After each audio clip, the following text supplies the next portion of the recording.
Hey guys, today we are making a ferrofluid lava lamp. As crazy as it sounds, all you're going to need is a lava lamp and some ferrofluid. So before we hop into this build project, let's talk a little bit about what ferrofluid is and how it works. Ooh. What's really unique about ferrofluid is it's a colloidal suspension of magnets in this fluid. And what's really cool is they're an iron oxide. So when they're not in the presence of magnets, you have this liquid. And it's just really dark and stains everything, to be honest. But the second you introduce a magnet to the ferrofluid, it becomes incredibly angry and wants to be a part of the magnet. And it becomes a solid and acts as a solid. What's unique about ferrofluid is it's super paramagnetic, and that's only found at the nanoscale. And what that means is they only behave as magnets in the presence of a magnet. So this fluid isn't like a refrigerator magnet that you can go and just stick on your fridge and it's always gonna be magnetic. This is not magnetic until it's in the presence of a magnet, and then it doesn't want to let go. You can find ferrofluid in a lot of places. You can find it in the hard drive of your computer or any surface that needs to rotate. If you take a look at my ferrofluid on this plate, you can see that the magnet isn't touching this plate and how easily it glides and even rotates, obviously. Just kind of bounces around and does its own thing. They actually even use ferrofluid in loudspeakers as a noise dampener, which I think is pretty awesome. Now that we know what ferrofluid is made of and how it does its thing, we're gonna let this guy live over here and be its happy self. Great. This is why we wear gloves, kids. Surprised I don't have it on my face or something. Lava lamps are really unique, and it's a very easy and simple principle. You have two proprietary fluid things in this lava lamp. First is this liquid that they're floating around in, and second is this waxy material. This is a little bit like oil and water where they just don't mix ever together. But what's really unique about these lava lamps is they actually use the circulation of hot and cold. That's how you get the motion of the lava going up and down. So as it warms, it rises. As it cools, it falls. To make this ferrofluid lava lamp, we had a plethora of tries and a lot of error. So we tried mixing the ferrofluid with the water, we tried mixing it with oil, we even tried mixing it with the liquid that's in the lava lamp. And we actually found the best results to be when we mixed this ferrofluid with this waxy mixture at the bottom and then put the lava lamp liquid back on top. Now let's go through how we did it.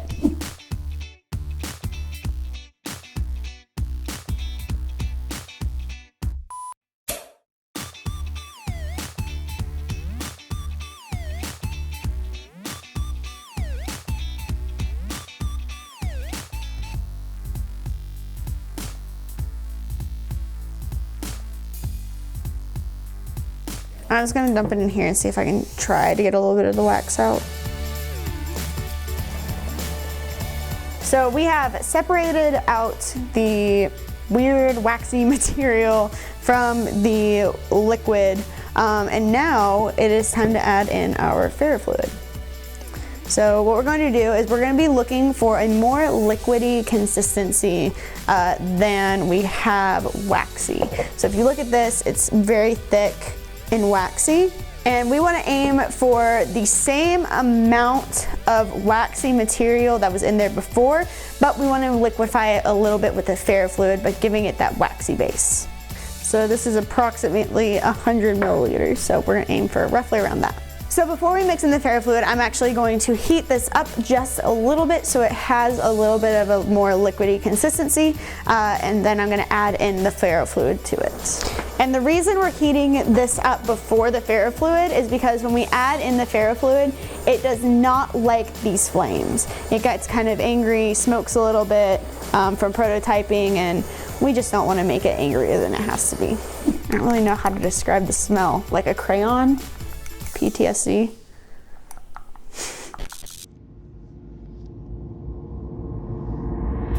Okay, so I have it in this consistency of, I want to say like a tomato paste, and so I'm acting like I cook. Now we're going to add in our ferrofluid. We're going to give it a good mix. Now, before we put this in the bottle, I want to let this rest for a little bit to get it to room temperature, because we heated it up a little bit, and just see what is happening. Because remember, when lava lamps are at their room temperature without the light on, they're kind of solid and thick at the base, and we need that to happen with this ferrofluid mixture. So the thing with the ferrofluid lava lamp is you don't want to make it too waxy, because then you take away the cool properties of the ferrofluid, where it makes those really cool pointy things when you introduce magnets. So we have to have a little bit more ferrofluid than we have a wax, but it's making sure that, you know, it's still going to congeal at the bottom and be waxy. So you get those nice cool lava lamp bubbles. Now, lava lamps have these cool coils inside of them, and these act as conductors so that the heat can spread through the waxy piece of the lava lamp. So we're actually gonna put this back inside on the bottom so we can get an even heating throughout the whole lava lamp. Then we're going to take a straw to reduce the amount of mess on the side, and then we're going to pour the ferrofluid mixture into our cute little guy. So we use the straw to pour it in. I wish we had smoothie straws around the studio, but we only had little straws, but I highly recommend using a smoothie straw so it doesn't get on the sides. But it did. I just basically used the skewer and then wrapped some paper towel around it and just cleaned the sides of it up.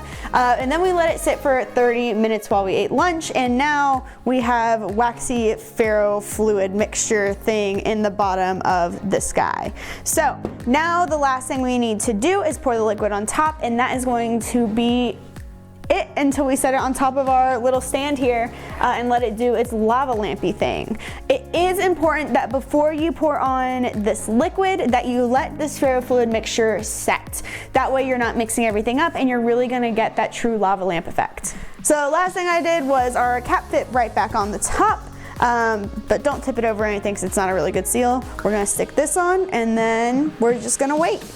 So this one has been on for maybe half the time that this one has been plugged in on, and this one is obviously crushing it. And it looks awesome. I mean, it's lavaing and doing its thing and there's bubbles. But what's cool with this guy, oh yeah. So just as this one is heating up, releasing the wax to the top, and then it's circulating, coming back down once it cools, the same thing is happening here, which I think is just super awesome. And I just love that you can grab it from all over. It just like dances through the whole lava lamp. That's pretty gnarly, pretty sweet. I'm very, very content with how this project has turned out. I think my favorite thing is that you can buy whatever colored lava lamp you want and add ferrofluid to it, and it's just gonna look super cool.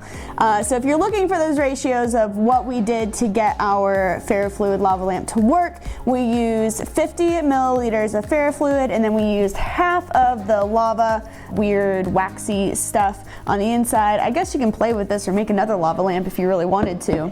It's that simple, it's that fun, and you know, I've got all this at the bottom still. Like, look how angry it is. We got a whole blob down here that you can still play with. Like, it's not just at the top. You got it at the bottom too. That's just so cool.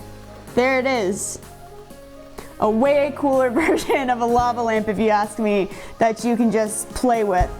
Keep a magnet on your desk, have fun. You know, it's something relaxing and cool to have around. I'm gonna go put this upstairs in our meeting room where we have our meetings, and it's just gonna live there the rest of its life. This is gnarly. It just really has a mind of its own, does its own thing. Okay, we're gonna like put this plate over here now and get lava. Now that we know what ferrofluid is made of and how it does its thing, we're gonna let this guy live over here and be its happy self. You do you, buddy. Clean up the workbench a little bit. Yeah, this is great.